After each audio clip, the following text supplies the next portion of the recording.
Emma by Jane Austen. Chapter 1.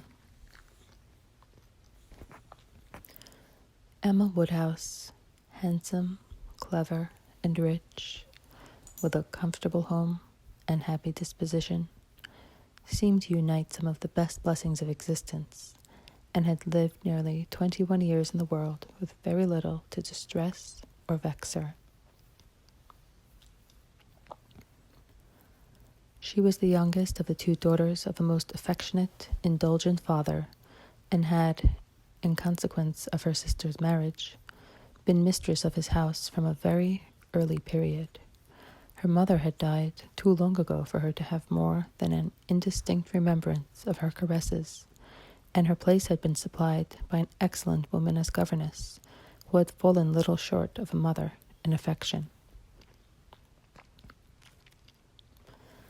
16 years had Miss Taylor been in Mr. Woodhouse's family, less as a governess than a friend, very fond of both daughters, but particularly of Emma.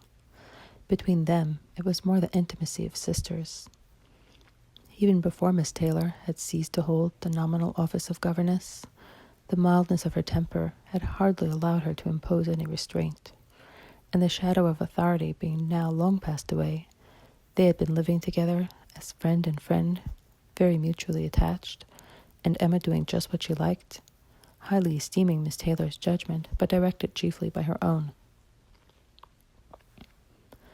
The real evils, indeed, of Emma's situation were the power of having rather too much her own way, and a disposition to think a little too well of herself. These were the disadvantages which threatened alloy to her many enjoyments. The danger, however, was at present so unperceived that they did not by any means rank as misfortunes with her. Sorrow came, a gentle sorrow, but not at all in the shape of any disagreeable consciousness. Miss Taylor married. It was Miss Taylor's loss which first brought grief. It was on the wedding day of this beloved friend that Emma first said in mournful thought of any continuance. The wedding over and the bride people gone, her father and herself were left to dine together, with no prospect of a third to cheer a long evening. Her father composed himself to sleep after dinner, as usual, and she had then only to sit and think of what she had lost. The event had every promise of happiness for her friend. Mr. Weston was a man of unexceptionable character, easy fortune, suitable age, and pleasant manners, and there was some satisfaction in considering with what self-denying, generous friendship she had always wished and promoted the match. But it was a black morning's work for her. The want of Miss Taylor would be felt every hour of every day. She recalled her past kindness, the affection of 16 years, how she had taught and how she had played with her from 5 years old, how she had devoted all her powers to attach and amuse her in health, and how nursed her through the various illnesses of childhood. A large debt of gratitude was owing here, but the intercourse of the last 7 years, the equal footing and perfect unreserve which had soon followed Isabella's marriage, on their being left to each other, was yet a dearer, tenderer recollection.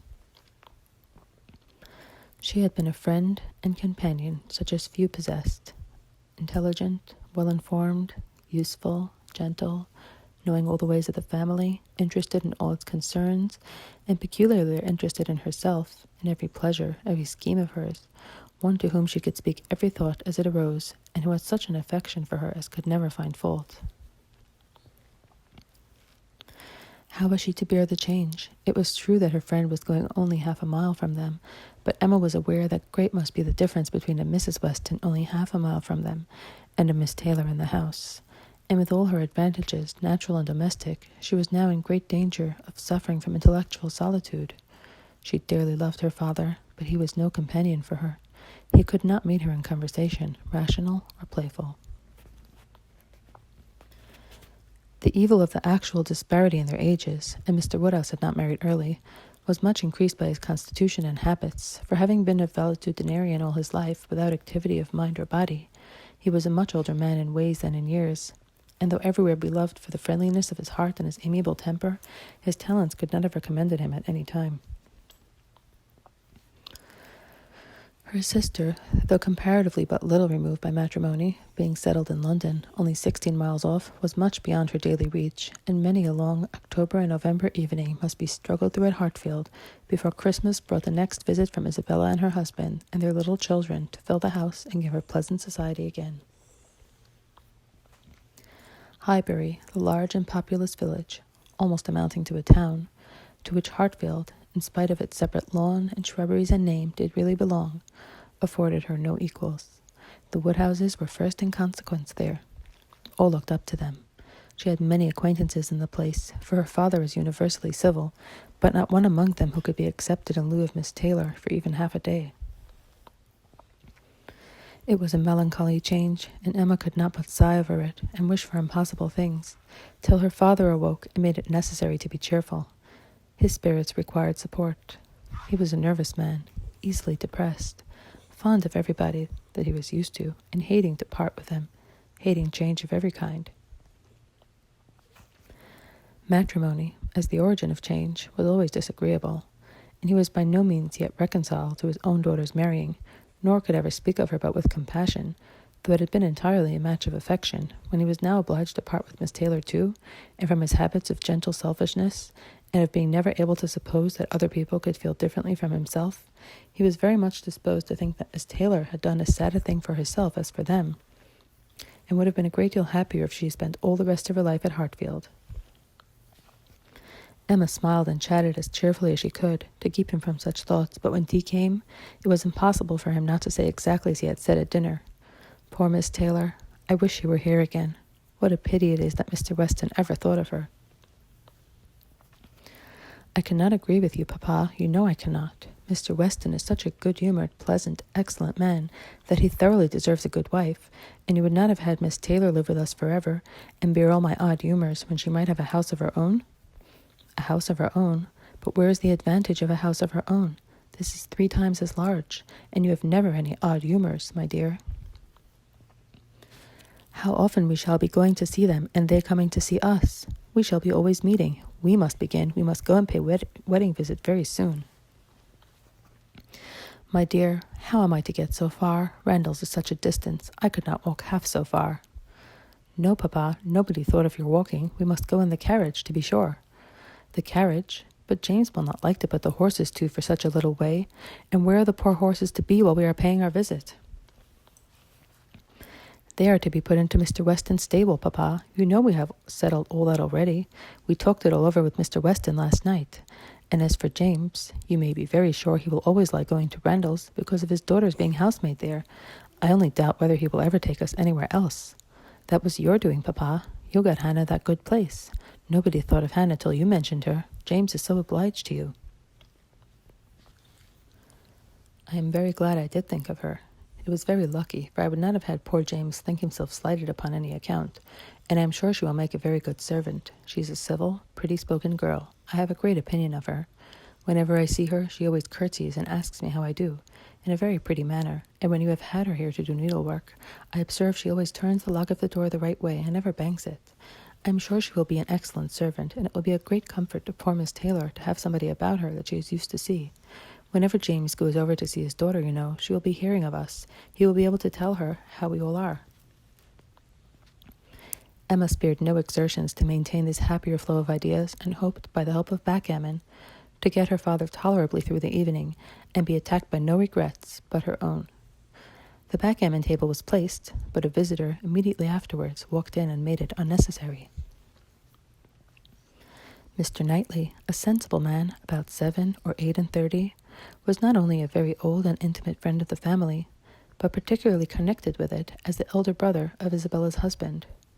He lived about a mile from Highbury, was a frequent visitor, and always welcome, and at this time more welcome than usual, as coming directly from their mutual connections in London. He had returned to a late dinner after some days' absence, and now walked up to Hartfield to say that all were well in Brunswick Square. It was a happy circumstance, and animated Mr. Woodhouse for some time. Mr. Knightley had a cheerful manner which always did him good, and his many inquiries after poor Isabella and her children were answered most satisfactorily. When this was over, Mr. Woodhouse gratefully observed, "It is very kind of you, Mr. Knightley, to come out at this late hour to call upon us. I am afraid you must have had a shocking walk." Not at all, sir. It is a beautiful moonlight night, and so mild that I must draw back from your great fire. But you must have found it very damp and dirty. I wish you may not catch cold. Dirty, sir. Look at my shoes, not a speck on them. Well, that is quite surprising, for we have had a vast deal of rain here. It rained dreadfully hard for half an hour while we were at breakfast. I wanted them to put off the wedding. By the by, I have not wished you joy. Being pretty well aware of what sort of joy you must both be feeling, I have been in no hurry with my congratulations, but I hope it all went off tolerably well. How did you all behave? Who cried most? Ah, poor Miss Taylor. 'Tis a sad business. Poor Mr. and Miss Woodhouse, if you please, but I cannot possibly say poor Miss Taylor. I have a great regard for you and Emma, but when it comes to the question of dependence or independence, at any rate, it must be better to have only one to please than two. Especially when one of those two is such a fanciful, troublesome creature, said Emma playfully. That is what you have in your head, I know, and what you would certainly say if my father were not by. I believe it is very true, my dear, indeed, said Mr. Woodhouse with a sigh. I am afraid I am sometimes very fanciful and troublesome.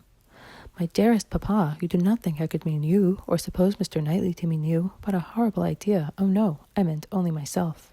Mr. Knightley loves to find fault with me, you know. In a joke. It is all a joke. We always say what we like to one another. Mr. Knightley, in fact, was one of the few people who could see faults in Emma Woodhouse, and the only one who ever told her of them.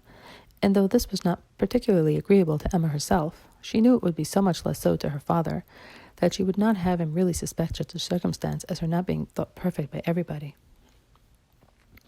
Emma knows I never flatter her, said Mr. Knightley, but I meant no reflection on anybody. Miss Taylor has been used to have two persons to please. She will now have but one. The chances are that she must be a gainer. Well, said Emma, willing to let it pass, you want to hear about the wedding, and I shall be happy to tell you, for we all behaved charmingly. Everybody was punctual, everybody in their best looks, not a tear, and hardly a long face to be seen. Oh no, we all felt that we were going to be only half a mile apart, and were sure of meeting every day. Dear Emma bears everything so well, said her father, but Mr. Knightley, she is really very sorry to lose poor Miss Taylor, and I am sure she will miss her more than she thinks for. Emma turned away her head, divided between tears and smiles. It is impossible that Emma should not miss such a companion, said Mr. Knightley. We should not like her so well as we do, sir, if we could suppose it. But she knows how much the marriage is to Miss Taylor's advantage. She knows how very acceptable it must be at Miss Taylor's time of life to be settled in a home of her own, and how important to her to be secure of a comfortable provision, and therefore cannot allow herself to feel so much pain as pleasure. Every friend of Miss Taylor must be glad to have her so happily married. And you have forgotten one matter of joy to me, said Emma, and a very considerable one, that I made the match myself. I made the match, you know, 4 years ago, and to have it take place, and be proved in the right, when so many people said Mr. Weston would never marry again, may comfort me for anything. Mr. Knightley shook his head at her. Her father fondly replied, Ah, my dear, I wish you would not make matches and foretell things, for whatever you say always comes to pass. Pray do not make any more matches. I promise you to make none for myself, papa, but I must indeed for other people. It is the greatest amusement in the world, and after such success, you know, everybody said that Mr. Weston would never marry again. Oh dear, no. Mr. Weston, who had been a widower so long, and who seemed so perfectly comfortable without a wife, so constantly occupied either in his business in town or among his friends here, always acceptable wherever he went, always cheerful. Mr. Weston need not spend a single evening in the year alone if he did not like it. Oh no, Mr. Weston certainly would never marry again. Some people even talked of a promise to his wife on her deathbed, and others of the son and the uncle not letting him. All manner of solemn nonsense was talked on the subject, but I believed none of it. Ever since the day, about 4 years ago, that Miss Taylor and I met with him in Broadway Lane, when, because it began to drizzle, he darted away with so much gallantry and borrowed 2 umbrellas for us from Farmer Mitchell's, I made up my mind on the subject. I planned a match from that hour, and when such success has blessed me in this instance, dear papa, you cannot think that I shall leave off matchmaking.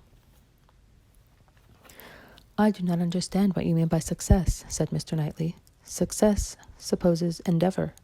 Your time has been properly and delicately spent if you have been endeavoring for the last 4 years to bring about this marriage, a worthy employment for a young lady's mind.